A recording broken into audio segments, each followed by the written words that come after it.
Hi, my name is Nalida Lacet Besson, and I'm a teacher of students who are blind and visually impaired.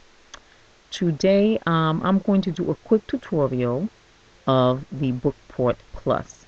This is one of my favorite devices. I am teaching several of my students the Bookport Plus this year. It is a digital book player. It can also play MP3 files and also Audible files. Um, or maybe on another session, I will go over how to download books onto the Bookport Plus. And when you install a software and you log in, you plug in rather your Bookport Plus, it gives you an option if you already have an Audible file to transfer your Audible books into the Bookport Plus. So really, this device is wonderful. My husband, Michael, who happens to be blind, encouraged me to do a video of the Bookport Plus because I'm always giving it rave reviews and talking about how much my students enjoy using it. So this is the quick tutorial. First, I'm going to just show the buttons of the Bookport Plus before I turn it on. So we have, if the Bookport Plus is facing you, you will have on your right side a green button, and it has tactile marks going straight across it, and that is the power button. And if you press and hold it, it will turn the Bookport Plus on. Below that button, you have the menu key, and below the menu key, you have the title key, and that's the button that you will use so that you can find the book that you want and play it. On the other side, on which would be your left if the Bookport Plus is in front of you, you have a red button. It doesn't have any tactile markings on it, but it is wide and oval, just as the power button is, and that is your recording key. That is also the key that you will use when you are making a voice memo, and we'll talk a little bit about that later. You have below that a go-to page, and that will get you to a page if that is a book that is formatted to turn by page. Some of the books that are downloaded, particularly from Bookshare, go by percentages and not by pages. So depending on how the book is formatted and saved, it may just go by percentages, but if it goes by page and you press the go to page button, that is right below the recording key, and then you press N on the number pad key, the number, and then you press the enter key, which will be either the play button or the down arrow. Then it will go to the page that you ask it to go to. Below the go to page button is a button that looks like it has a check mark on it, and it is the bookmark page. This is the button that will allow you to set a bookmark. Either it will allow you to set a bookmark by number, so when you press that button and it will give you an option and you listen to the instructions, you can set a regular bookmark, and it will set it by number 1, 2, 3, etc. Or it gives you an option to set a voice bookmark, which I like to do and I encourage my students to do, and that will be using the recording button, and I will demonstrate that a little bit later. The reason that I like using the voice bookmark is that it gives you a refresher as to where you are. When you just set the regular bookmark, you're just not sure sometimes what the bookmark is about. It will just tell you bookmark number 1 or bookmark number 2. But if you set a voice bookmark, hearing your own voice telling you this is the part of the book where this event happened, that will more refresh your memory, and I find it's a better way of doing bookmarks to remember where you are in the book. Now, the other buttons that we're going to do is in the middle of the Bookport, up top in the middle, you have a round button, and that is the play pause button. It's a blue button in the middle, and it's a play, stop, or pause button.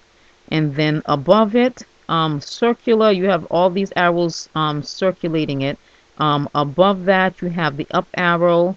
There are different things we'll do with that. We'll talk about it depending on where we are in the book in the Bookport Plus.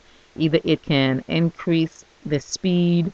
Sometimes it's used as a cancel button. So as we're going through this quick tutorial, We're going to talk about the different things that this up button does. The down arrow also has different functions. It can, while you're playing a selection, decrease the speed, so slow down the speed.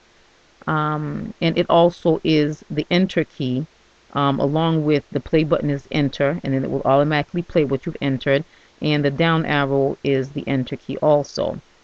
Then we have our left and right buttons, and they also have different functions. As I said, you'll use the arrow keys to find your selection when you're pressing the title key. And you will also use the left and right arrow as you're playing a selection. If you want to go back either by seconds, depending on how the book is formatted, or if you want to go back by, sometimes it's by either 5 seconds or 5 phrases, then you will press the left button while the selection is playing. Or your left and right, the right will do the opposite. It'll go forward by seconds or by phrases, and it will go in increments of 5. And it also is the button that you're going to use if you want to spell a word. And this is one of the features that I love about the Bookport Plus. It's a good literacy tool. If a student is listening to a book and is not sure about how a word is spelled, the student can pause in the middle, so the same play button that pauses it, and then go back by word, which is number 1 on the keypad, until you, and keep pressing 1 until you hear the word that you want to spell, and then using the right arrow, press it until you hear it spell out the word completely. And I'm going to do a demonstration on that. So another quick thing we'll go through is the number pad and the most important keys that you're going to need on the number pad. I'm going to start with number 5. It has a tactile marking in the middle of it. The number 5 does several things. If you press it and hold it, it will tell you the date and it will tell you the time. And you can, no matter where you are, if you press it and hold it, it will tell you that. If another thing that the number 5 key will tell you is on the selection or the book that you're on. If you press it, it will tell you what the battery power is for the Bookport Plus. It will also tell you what page you're on or what percentage you are in the book, if there are any bookmarks, and it will also, if you have any voice bookmarks, tell you what that last bookmark is. So again, the most important keys that we're going to go over that we're going to be using are the 1 and the 3 keys. The 1 and the 3 keys are going to be going back or forward a paragraph while you're listening to the Bookport Plus.